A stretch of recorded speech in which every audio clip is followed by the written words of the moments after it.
ये जो हम प्रोग्राम लेके आए हैं ये घटनासार का है, अर्धवार्षिकी है। ये जनवरी से जून तक की है। ठीक है।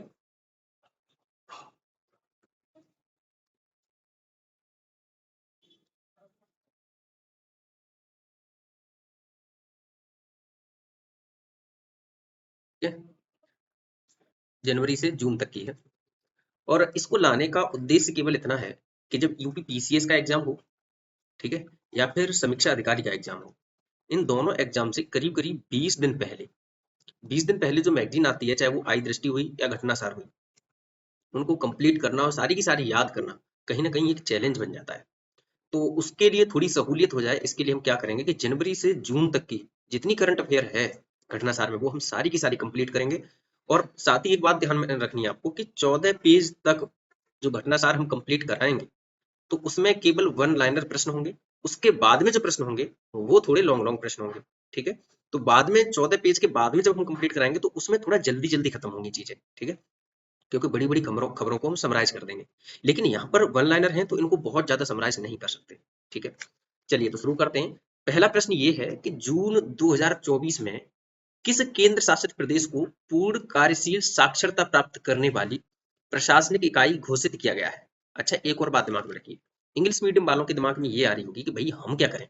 तो देखो, जो जो चीज हम यहाँ पर पढ़ाएंगे उनका इंग्लिश में ट्रांसलेशन थोड़ा सा हो सकता है कि बोरिंग टाइप का हो सकता है थोड़ा सा, लेकिन हमने नीचे लगा दिया है। ठीक है, इसी पीपीटी के या इसी पीडीएफ के नीचे लगा दिया है। ठीक है, ये बात दिमाग में आई।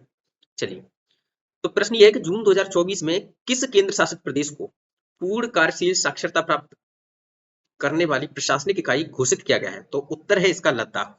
ठीक है। अब यहाँ पर एक दो चीज समझने वाली है, वो देख लीजिए। ये कह रहे हैं कि पूर्ण कार्यशील साक्षरता प्राप्त करने वाली प्रशासनिक इकाई।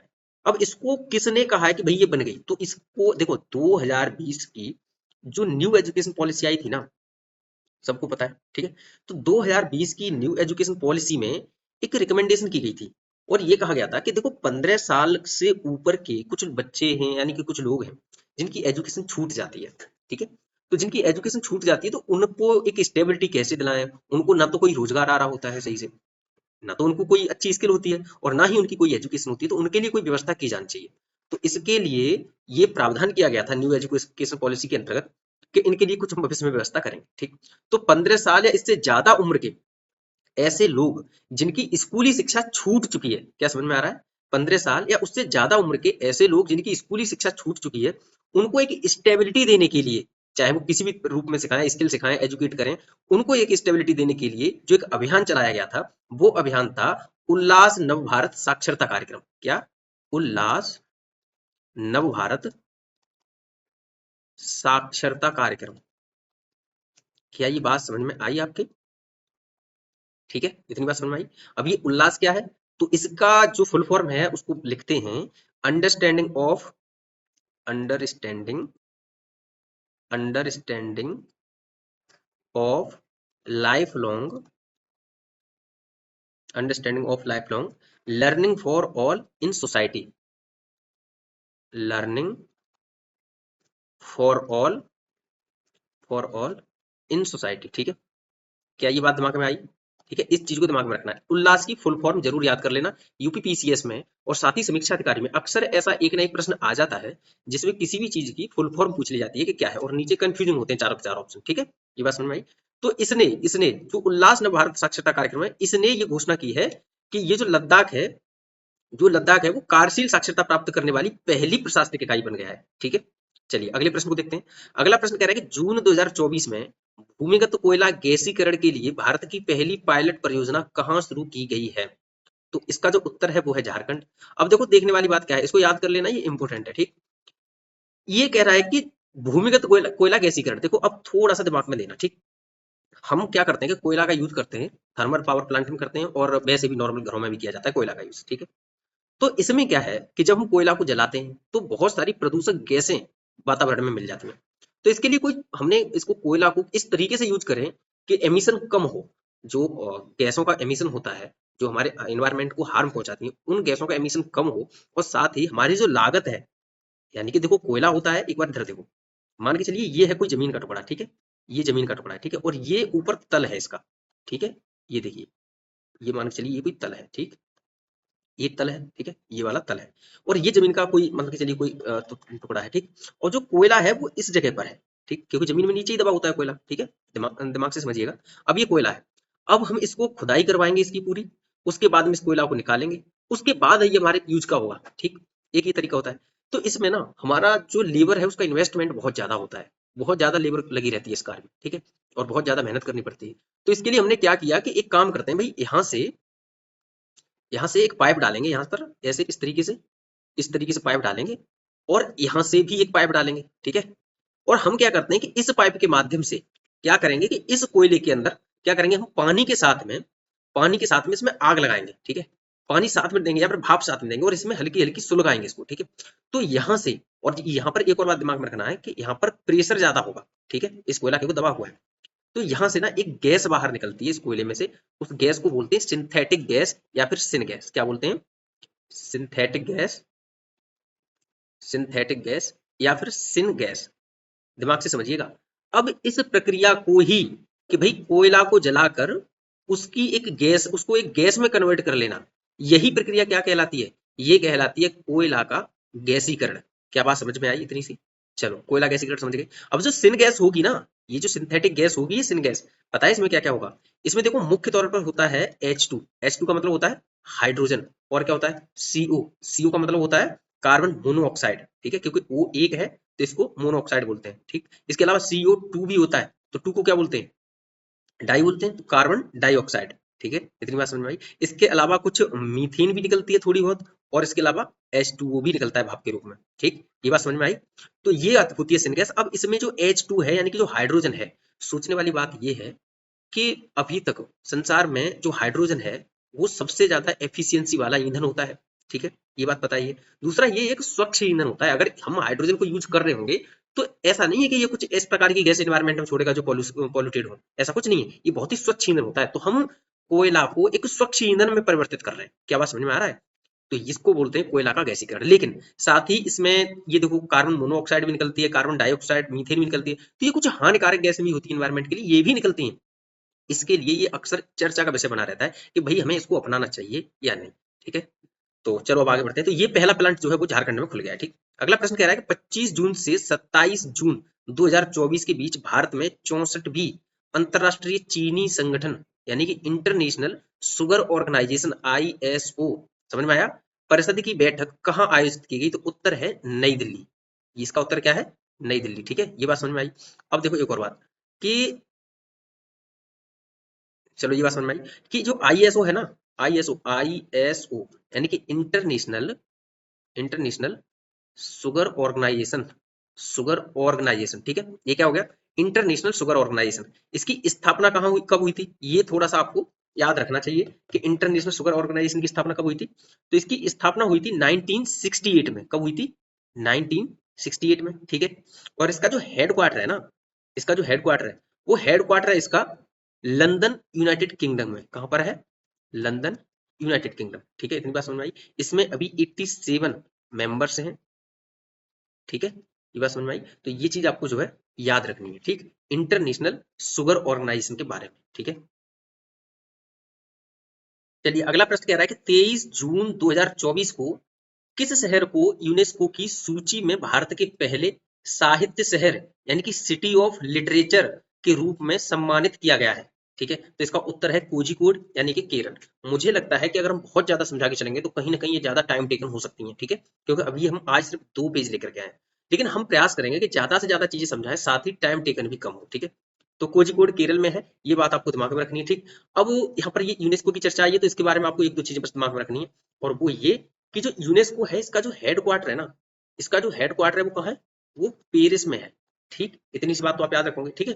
और साथ ही जो इसकी स्थापना हुई थी ना, वो कब हुई थी? वो 1945 में हुई थी, ठीक। ये तो एक दो चीजें याद रखनी बस। अब आगे आ जाओ। वह राज्य जिसने जून 2024 में बहन बेटी स्वावलंबन प्रोत्साहन योजना की शुरुआत की, वो कौन सा है? तो इसका उत्तर है झारखंड, ठीक है। देखो आपने देखा होगा, कुछ लोग कहते हैं कि घटनासार के सारे प्रश्न नहीं मिले, या घटनासार में से सारे प्रश्न नहीं मिले, कुछ कहते हैं भाई आई दृष्टि में से सारे नहीं मिले, जो हम पढ़ के गए थे वो तो मिला ही नहीं। उसके पीछे रीजन ये है कि भाई यूपीपीसीएस वालों ने, यानी कि आयोग ने, यूपीपीएससी ने ऐसा कोई सांत्वना तो दी नहीं है कि भाई हम ना ही ऐसा आश्वासन दिया है कि हम केवल इसी मैगजीन में से लेंगे प्रश्न, ठीक है, और जो इसमें लिखा है वही देंगे। अब जैसे ये प्रश्न आया कि वह राज्य जिसने जून 2024 में बहन बेटी स्वावलंबन प्रोत्साहन योजना की शुरुआत की, तो झारखंड है, इसका उत्तर कोई समस्या नहीं है। लेकिन इसके बारे में ना हमें एक दो चीजें और याद होनी चाहिए। पता है क्या? हमें ये चीज याद होनी चाहिए कि इस योजना के अंतर्गत होगा क्या। तो बस दो चीजें। क्या? पहली बात ये कि 25 से 50 साल की महिलाओं के लिए ये योजना लाई गई है।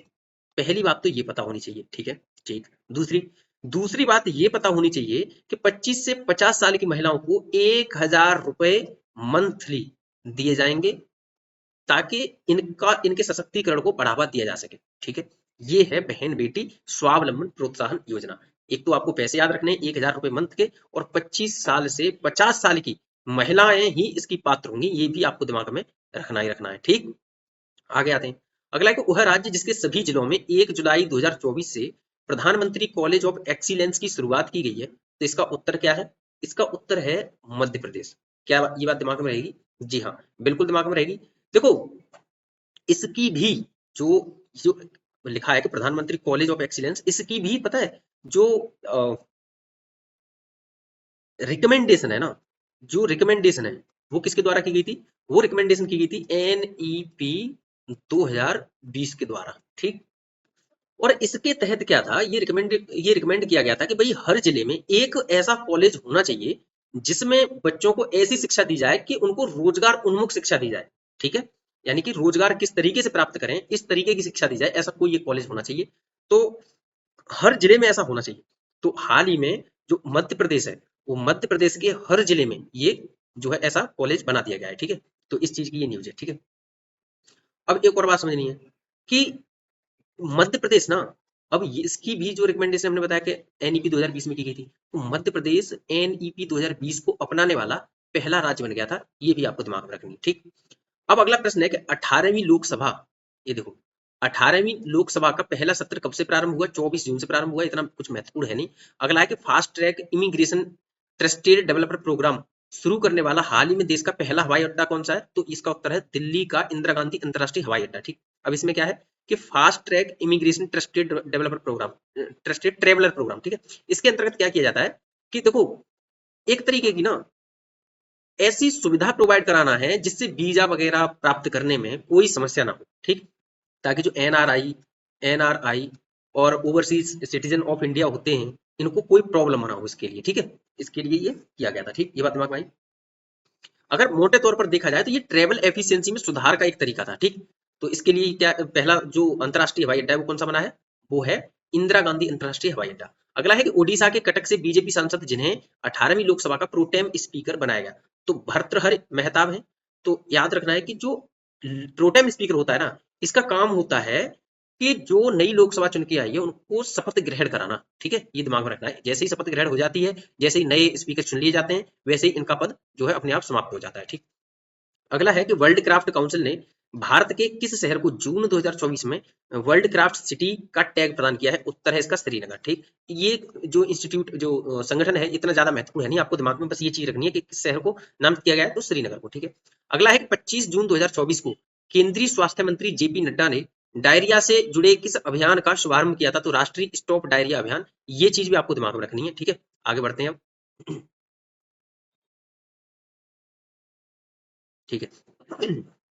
अगला है कि हाल ही में वन्यजीव विशेषज्ञों द्वारा पहली बार किस नेशनल पार्क में धारीदार सीसिलियन यानी कि इचथियोफिस एसपीपी की उपस्थिति का दस्तावेजीकरण किया गया है? तो इसका उत्तर है काजीरंगा नेशनल पार्क में। अब ये जो जीव है ना, एक कि धारीदार सीसिलियन, इसका असल में फोटो तो लेके आया था, लेकिन इसमें ऐड नहीं कर पाया। अब अगर आप देखना चाहते हो तो इसका एक बार नाम डालिएगा गूगल पर, सीधा उस जीव का फोटो आ जाएगा, ठीक है। जून 2024 में जारी दुनिया के 180 देशों के पर्यावरण प्रदर्शन सूचकांक 2024 में भारत को कौन सी रैंक मिली है? तो भारत को मिली है 176वीं रैंक, ठीक है। इतना ही महत्वपूर्ण है, बहुत ज्यादा याद करने की आवश्यकता है। अपने कर्मचारियों को सड़क दुर्घटना में मृत्यु की स्थिति में 1 करोड़ रुपए का बीमा मुआवजा देने वाला देश का पहला राज्य बन गया है कर्नाटक, ठीक है। ये भी आपको दिमाग में रखना है। अगला है कि देश की शीर्ष गैस आपूर्तिकर्ता कंपनी गेल ने कहां पर 60,000 करोड़ रुपए की निवेश से भारत की सबसे बड़ी एथेन क्रैकर परियोजना स्थापित करने की घोषणा की है? तो इसका उत्तर है सीहोर, मध्य प्रदेश में। इसको लेकर के इशू बना हुआ है कि सीहोर में ना सीहोर के एमपी के सीहोर में, असल में ये क्या है कि एथेन है, ठीक है। अब एथेन को ब्रेक किया जाता है एथिलीन में, ठीक है।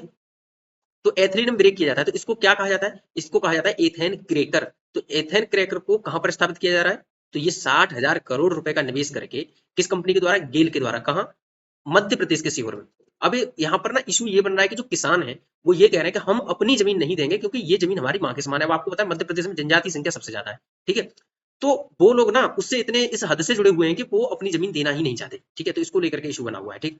अब सरकार मुआवजा दे रही है, उसके बावजूद उन्हें प्रॉब्लम है इस चीज से, ठीक।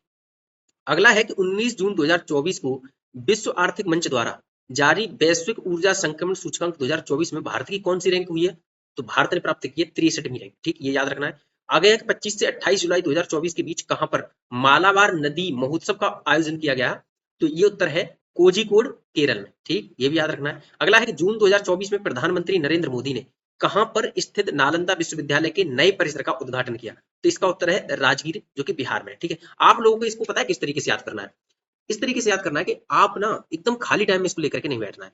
इसको इस तरीके से करना है कि आपको जब आप कोई काम कर रहे हो या फिर आप मान के चलिए कोई ट्रेवल करते हो, तो मैं इतनी साफ लैंग्वेज में बोलने का प्रयास करूंगा कि आप ईयरफोन अपने कानों में लगाओ और इसको मोबाइल को रख लो जेब में, ठीक है, और सुनते चलो रहे, ठीक है। पूरा का पूरा रास्ता में अगर चल रहे हो तो सुनते चलो, या अपना कोई कार्य कर रहे हो तो सुनते हुए जाओ, ठीक है। आपको शायद ये चीजें याद हो जाएंगी। और एक बार अपनी मैगजीन से एक बार रिवाइज मार दिया तो ये सारी की सारी चीजें याद होती जाएंगी, ठीक है। और लास्ट में जब हम इसके एमसीक्यू लेकर के आएंगे तो फिर वो आपको लगाने में बहुत आसानी होगी, ठीक।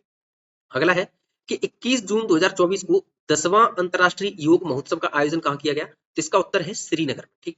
अब जो योग महोत्सव है 21 जून, आपको पता है ये कब से मनाया जाता है, तो देखो इसकी जो यूएनओ ने इसकी मनाने की जो घोषणा की थी वो दिसंबर 2014 में अपनाया था यूएनओ ने, ठीक है। एक तो बात ये, अब बात एक और याद देख लो दिमाग में कि 2024 के लिए, 2024 के लिए जो इसकी जो थीम है ना, इसकी जो थीम है, ठीक है, उसको थीम क्या है, वो थीम है yoga for self and society. क्या है, yoga for self and society, ठीक है। ये चीज आपको दिमाग में रखनी है और साथ ही याद भी करनी है और रिवीजन भी करना है, ठीक। अगला है कि जून 2024 में विश्व स्वास्थ्य संगठन यानी कि WHO ने पारंपरिक चिकित्सा अनुसंधान के लिए, अब पारंपरिक चिकित्सा अनुसंधान क्या होता है, दिमाग में है कोई चीज, पारंपरिक चिकित्सा अनुसंधान का मतलब है कि ट्रेडिशनल मेडिसिन को रिसर्च करने के लिए, ठीक है। अब ट्रेडिशनल मेडिसिन कौन सी होती है, जैसे कि आपको पता है एलोपैथिक मेडिसिन आपको पता ही जो अंग्रेजी दवाइयां होती हैं, ठीक। लेकिन ट्रेडिशनल कौन सी है, तो देखो ट्रेडिशनल में आती है आपका आयुर्वेद, क्या होता है, आयुर्वेद, होम्योपैथिक, ठीक है, होम्योपैथिक, और क्या होता है, और होता है जैसे आपका, एक होता है आपका यूनानी, ठीक है, यूनानी, और एक सिद्ध भी होता है, इसको सिद्धा भी बोलते हैं लोग, ठीक है। इनमें और भी ऐसे कई होते हैं, ठीक। तो इनको इनके ना रिसर्च के लिए WHO ने इंडिया का एक इंस्टीट्यूट चुना है, वो क्या है, उसका नाम क्या है, तो उसका नाम है, हैदराबाद में है ये, राष्ट्रीय भारतीय चिकित्सा विरासत संस्थान। अगर इसका नाम देखें तो national institute of Indian medical heritage, ठीक है। एक मिनट इसका नाम लिख दे रहे हैं, इसका नाम है, देखो, national national institute national institute of Indian medical heritage, ठीक है, याद रखना इसको, मेडिकल हेरिटेज, ठीक, ये चीज आपको दिमाग में रखनी है। अब अगला है कि पृथ्वी विज्ञान मंत्रालय यानी कि मिनिस्ट्री ऑफ अर्थ साइंस, कैसे लिखते हैं इसको, मिनिस्ट्री ऑफ अर्थ साइंस, पृथ्वी विज्ञान मंत्रालय भारत सरकार ने मौसम संबंधी जानकारी से अद्यतन करने के लिए हाल ही में किस नाम से दो ऐप जारी किए हैं, तो इसका जो उत्तर है वो है दामिनी और दूसरा है मेघदूत, ठीक है। तो ये दोनों क्या है, ये दोनों ऐप हैं, ये बात आपको दिमाग में रखनी है, ऑप्शन में आ जाएगा ये ऐप है या कौन है, क्या चीजें हैं, या एस्ट्रॉइड है, इस तरीके से आ सकता है, ठीक है। तो ये चीज आपको दिमाग में रखनी है, ठीक। चलिए अगले पेज पर चलते हैं। अरे भाई ये ना कुछ, आगे आ जाते हैं। अगला है कि गुजरात के भुज में बने स्मृति वन भूकंप स्मृति संग्रहालय का चयन जून 2024 में किसके लिए हुआ, तो किसके लिए, यूनेस्को प्रिक्स वर्सेल संग्रहालय पुरस्कार के लिए, ठीक है। अब एक बार जो है ना ये यूनेस्को प्रिक्स वर्सेल संग्रहालय, इसको देख लो, यूनेस्को प्रिक्स वर्सेल सम्मान प्रतिवर्ष असाधारण वास्तुकला और शिल्प के लिए दिया जाता है।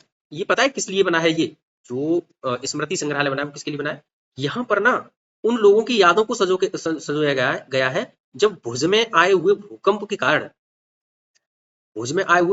कारण जिन लोगों की जान चली गई थी, घायल हो गए थे, उनकी यादों को संजोया गया है। ठीक है, समझ में आ रहा है? उस चीज से आप जाओ जाकर के संग्रहालय में इसकी जानकारी कर सकते हैं। ठीक।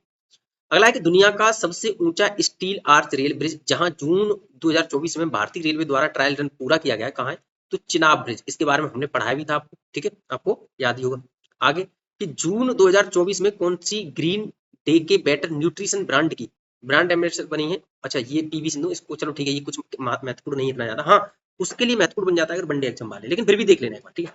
अगला है कि हाल ही में नीले रंग की चींटियों की नई प्रजाति कहाँ खोजी गई है? तो अरुणाचल प्रदेश में खोजी गई है, ये भी याद रखना है। हाल ही में किस राज्य ने भारत की पहली एस्ट्रो टूरिज्म पहल का अनावरण किया है? तो ये है उत्तराखंड।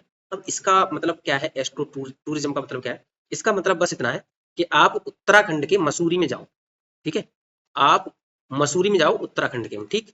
और वहां पर जाकर के ना आपको जाना होगा जॉर्ज जॉर्ज जॉर्ज एवरेस्ट चोटी पर। अब याद रखना कि ये माउंट एवरेस्ट चोटी नहीं है, ये जॉर्ज एवरेस्ट चोटी है जो कि उत्तराखंड में है। ठीक है, ये याद रखना इस चीज को कि जॉर्ज एवरेस्ट चोटी कहाँ पर है? उत्तराखंड में। ये सही से दिमाग में रखना। ठीक। तो जॉर्ज एवरेस्ट चोटी चोटी पर जाना है। यहाँ पर आपको मिलेगा क्या? यहाँ पर मिलेगा आपको एस्ट्रो टूरिज्म।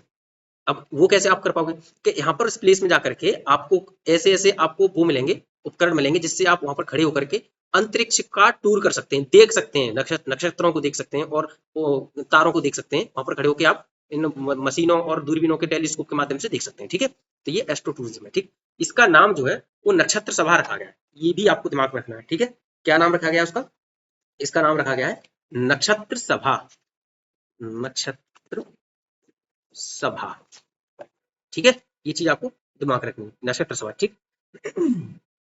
आगे है कि नई दिल्ली स्थित सेना का वह अस्पताल जहां अत्याधुनिक त्वचा बैंक यानी स्किन बैंक जून 2024 में खोला गया है, तो इसका नाम है रिसर्च एंड रेफरल अस्पताल। ठीक है, याद रखिएगा इसका। अगला है जून 2024 में किस राज्य ने पीएम श्री पर्यटन हवाई सेवा का शुभारंभ किया? तो इसका उत्तर है मध्य प्रदेश ने। ठीक है। अगला है कि वह राज्य सरकार जिसने बाल विवाह पर अंकुश लगाने के लिए हाल ही में निजित मुआयना योजना शुरू की है? असम ने शुरू की है, बिल्कुल याद होगा अगर आप पढ़े होंगे तो। जून 2024 में उत्तराखंड स्थित जोशी मठ का नाम बदलकर ज्योतिर्मठ कर दिया गया है।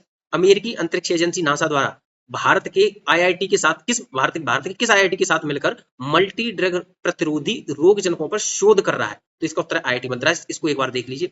देखो, ये जो लिख रहा है ना कि मल्टी मल्टी ड्रग रेजिस्टेंट, ये क्या होता है कि मान के चलो आप जो मेडिसिन खाते हैं, तो आप जब मेडिसिन खाते हैं तो हम मान के चलिए हमको है खांसी। ठीक है, और हमने मान के चलिए कोई ऐसी मेडिसिन खा ली जो कई सारे इफेक्ट डालती है कि वो जुकाम में भी होगी, फीवर में भी होगी, बहुत सारे, लेकिन हमें सिर्फ खांसी थी। तो इशू ये बनेगा कि उसमें मेडिसिन तो खांस जुकाम की भी गई, फीवर की भी गई, और भी कई चीजों की चलेगी। ऐसा ऐसा होता है कि एक एक मेडिसिन को खाने पर वो आपकी बॉडी में जाकर के 10-10 20-20 प्रकार के इफेक्ट डालती है। ठीक है, और विक सेक्शन 500 का मतलब क्या है? यानी कि वो 500 प्रकार के इफेक्ट डालती है बॉडी में। तो ये हार्मफुल इस आधार पर हो सकती है कि मान के चलो आपको हुई थी खांसी, लेकिन फीवर और ये समस्या बाकी की तो नहीं हुई थी, लेकिन इनकी मेडिसिन पहले से पहुंच गई। तो ऐसा हो सकता है कि भविष्य में अगर आपको इनमें से कोई भी बीमारी होती है और अगर आप कोई दूसरी एक्सटर्नल मेडिसिन लेते हैं तो आपकी बॉडी पर असर नहीं करेगी। तो ऐसी स्थिति को जबकि आप तमाम दवाइयां खाएं और उनका असर ही होना बंद हो जाता है, उसे बोला जाता है मल्टी ड्रग प्रतिरोध। ठीक है, मल्टी ड्रग रेजिस्टेंट। ठीक है, तो इसके बारे में रिसर्च करने के लिए नासा किसके साथ मिलकर कर रहा है? आईआईटी मद्रास के साथ में। क्या ये बात समझ में आई है? जी हाँ, आ गई होगी। अब आगे बढ़ते हैं। चलिए, अगला है कि जून 2024 में कौन भारतीय नौसेना की पहली महिला हेलीकॉप्टर पायलट बनी है? तो ये है अनामिका राजीव। इनका भी नाम याद रखना है। अगला है कि वर्ल्ड इकोनॉमिक फोरम द्वारा जून 2024 में जारी दुनिया के 146 देशों की ग्लोबल जेंडर गैप इंडेक्स 2024 में भारत को रैंक कौन सी प्रदान की गई है? तो 129वीं। देखो, हमने कितने अच्छे से इसको पढ़ाया था, तो ये आपको याद ही होगा सही से। ठीक है, और इनका अनामिका राजीव का भी नाम पढ़ाया था।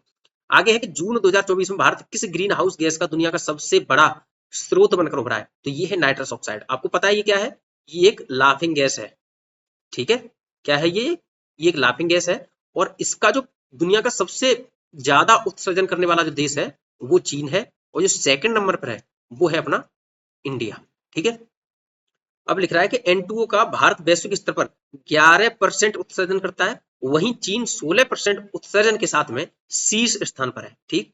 ठीक है, आगे कह रहा है कि जून 2024 में किस निजी क्षेत्र की कंपनी को भारत में उपग्रह संचार सेटकॉम सेवाएं शुरू करने के लिए जो है अंतरिक्ष संवर्धन, जो इन स्पेस है ना आपका, ये देखिए राष्ट्रीय अंतरिक्ष संवर्धन और प्राधिकरण केंद्र यानी कि इन स्पेस से मंजूरी मिली है। ये किसकी ब्रांच है? ये इसरो की ब्रांच है, ये दिमाग में रखना है, ठीक है, इसरो की ब्रांच, ठीक। तो इसका उत्तर है रिलायंस की सहायक कंपनी जियो प्लेटफॉर्म, ठीक है। अगला है कि जून 2024 में मध्य प्रदेश सरकार ने कूनो नेशनल पार्क के अलावा किस अन्य वन्यजीव अभ्यारण्य यानी वाइल्ड लाइफ सेंचुरी में चीतों को रखने की घोषणा की है? तो इसका उत्तर है गांधी सागर वन्यजीव अभ्यारण्य। इन दोनों का आपको नाम याद रखना है, कहां पर अवस्थित है, ठीक। मध्य प्रदेश का आपको नाम रखना है याद। आगे कह रहा है कि जून 2024 में सिपरी द्वारा परमाणु हथियारों पर जारी एक रिपोर्ट के अनुसार भारत में परमाणु हथियारों की संख्या कितनी है? तो इसका उत्तर है 172। अब देखो ऐसा होता है कि ये जो रिपोर्ट है ना बहुत कम समय में, बहुत काफी कम मतलब जो है जारी की जाती है। अब इसके तहत क्या है कि अभी तक हमेशा पाकिस्तान के जो परमाणु हथियार थे वो ज्यादा रहते थे। इस बार क्या है कि भारत के परमाणु हथियार ज्यादा है, पाकिस्तान के 170 बताए गए रिपोर्ट में, ठीक। और जो सबसे ज्यादा बताए गए हैं वो बताए गए रूस के पास में। किसके पास में?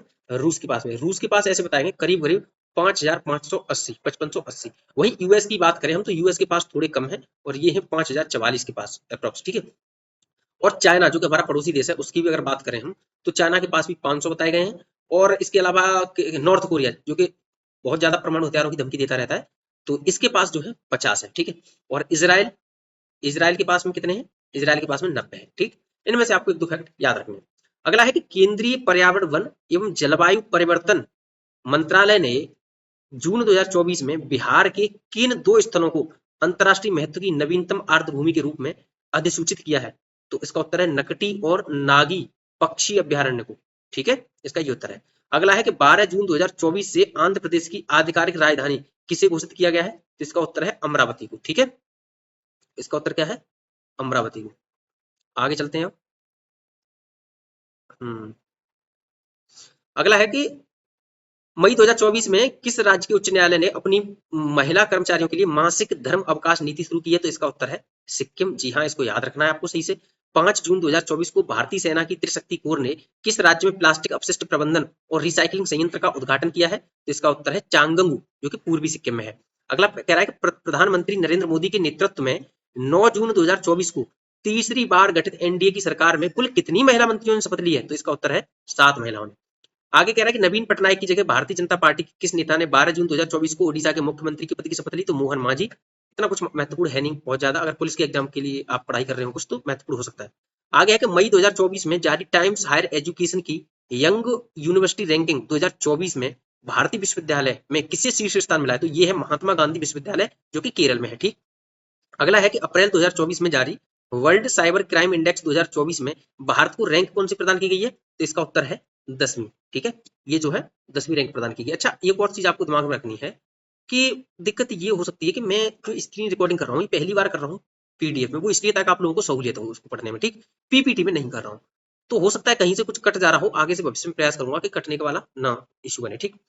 तो अगला जो कह रहा है कि 14 मई 2024 को इंडियन एयरफोर्स ने आगरा के मलपुरा ड्रॉपिंग जोन में किस नाम से पोर्टेबल अस्पताल का सफल परीक्षण किया है? तो इसका उत्तर है भीष्म। इसके बारे में आपको पता ही होगा। इसमें क्या है कि पैरासूट से अस्पताल गिराया जाएगा, ठीक है। तो लगभग 12 मिनट लगती है अस्पताल बनने में और उसमें 200 लोगों का इलाज कराया जा सकता है। अब फायदा पता है इससे क्या है कि ड्रोन से इस अस्पताल को कहीं भी ले जाया जाए। कभी ऐसा होता है कि भाई भूकंप आ गया या कहीं पर कोई त्रास दिया जाती है तो वहां से बहुत जल्दी हॉस्पिटल की तरफ शिफ्ट नहीं कर पाते इतने लोगों को, ठीक है। और या फिर रिसर्च चल रही होती है वहां पर, खोजबीन चालू होती है कि कहीं पर कोई लोग दबे ना हो, इस तरीके की स्थिति बनी होती है। तो उसके लिए क्या कर सकते हैं हम कि वहां पर डायरेक्ट इस अस्पताल को ही ले जाकर के रखते हैं कि जैसे जैसे लोग निकलते रहे उनको अस्पताल में साथ के साथ भर्ती करते रहे, उनका ट्रीटमेंट चालू रहे। इसके अलावा ऐसा भी हो सकता है कि बैटल अगर चल रहा हो, कहीं युद्ध चल रहा हो तो युद्ध क्षेत्र में भी इसको तुरंत के तुरंत स्टेबल किया जा सकता है किसी भी क्षेत्र में, ठीक है। तो ये भी थोड़ा ज्यादा सही रहेगा। मान के चलिए माउंटेन में चलाओ तो वहां पर आसपास तो नहीं होगा तो हम ऐसा कर सकते हैं कि कोई अगर सही सी जगह मिल जाए तो हम वहां पर ड्रोन के माध्यम से इस हॉस्पिटल को वहां पर पहुंचा सकते हैं, ठीक है। ये ऐसा हॉस्पिटल है, पोर्टेबल अस्पताल है, ठीक। तो भारत का वह महाकाव्य जिसकी पांडुलिपि, अगला कह रहा है भारत का वह महाकाव्य जिसकी पांडुलिपि को मई 2024 में यूनेस्को की मेमोरी ऑफ द वर्ल्ड की सूची में शामिल किया गया है, ठीक है। ये कट गया है, ये दिक्कत ये हो गई है, ठीक है। ये ऐसा है पूरा कि किसी की सूची में शामिल किया गया है, ठीक। तो इसका क्या होगा? इसका होगा रामचरितमानस की पांडुलिपि को, किसकी को? रामचरितमानस, रामचरित चरित मानस, ठीक है। आप लोगों के पास या तो ये बुक होगी, ठीक है, पहला, या तो आपके पास बुक होगी, नहीं है तो इसकी पीडीएफ हमने डाल दी है, वो देख लिया करना, ठीक। और तीसरा, अगर इसकी पीडीएफ चाहिए जो अभी हम पढ़ा रहे हैं, अगर वो चाहिए तो वो आपको टेलीग्राम ग्रुप में मिल ही जाएगी। ये जो यूट्यूब है ना, ये जो इसकी डिस्क्रिप्शन जो होगी उसमें देखना, टेलीग्राम चैनल की लिंक मिल जाएगी, वहां से आप ज्वाइन कर सकते हैं, ठीक है, कोई अगर ज्वाइन नहीं है तो, ठीक। तो आज की वीडियो में इतना ही, कल लेके आएंगे एक ऐसी वीडियो, इसको तो परसों या उसके बाद में आएगी अगली वीडियो, और थोड़ा सा ज्यादा लेके आएंगे, ठीक है, परसों पॉसिबिलिटीज है आने की। तो कल एक ऐसी वीडियो लेके आएंगे जो मिडिल ईस्ट में ना, इसराइल का क्या इशू चल रहा है अभी, उसने जो है लेबनान में जाकर के हिजबुल्लाह के जो मुख्य कमांडर था उसकी हत्या कर दी है, तो उसके बाद में ईरान किस तरीके से उस पर क्या रिस्पॉन्स आ रहा है, हम इस पर एक वीडियो कल लेके आते हैं, ठीक है। तो आज की क्लास में इतना ही, थैंक यू सो मच।